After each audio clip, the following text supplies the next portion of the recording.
Hi again, welcome back to Faith Part 2. We'll dig right in by looking at the following scripture. Actually, what we're going to do is we're going to look at 4 scriptures that use different words to tell us the same thing. Romans 8:24 says we are saved in hope, but doesn't say anything about faith.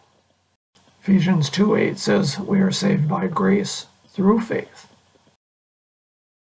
Luke 7:50 says, your faith has saved you. Hebrews 10:39 says, we're saved by faith.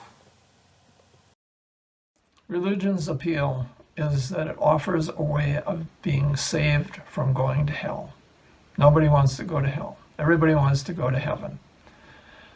These scriptures tell us, though, that there are 3 ways to be saved.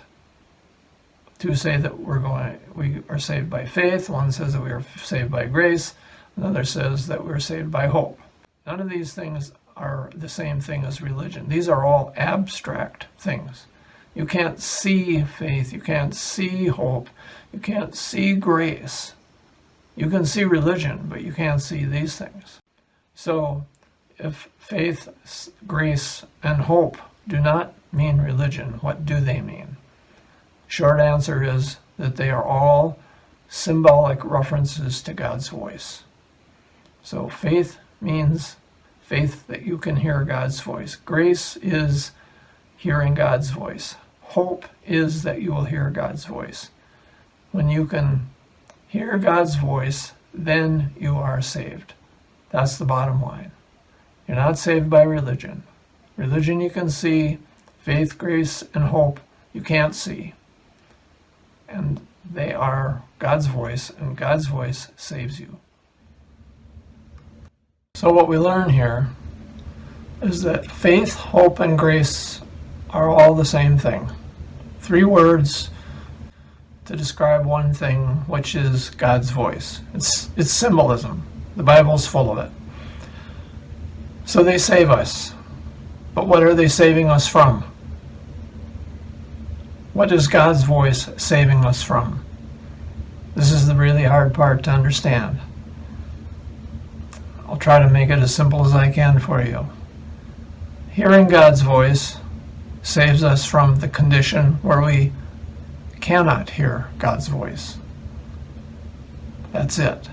It's a question of your heart. How hard is your heart? You must have a soft heart, a clean, pure heart, in order to hear God's voice. If you don't hear God's voice, then you have an evil, impure heart, and He wants to save you from that condition. How He does that, what kind of a process you have to go through, is not an easy thing to explain, so we'll save that for a future video. But in the meantime, just keep in mind that the solution to not hearing God's voice is not found in religion. Religion is actually the problem, because when you're not listening to God's voice, then you are listening to religious voices. And that's what God is trying to save us from, hearing the wrong voices, so that we listen to His voice. But we'll talk more about that later.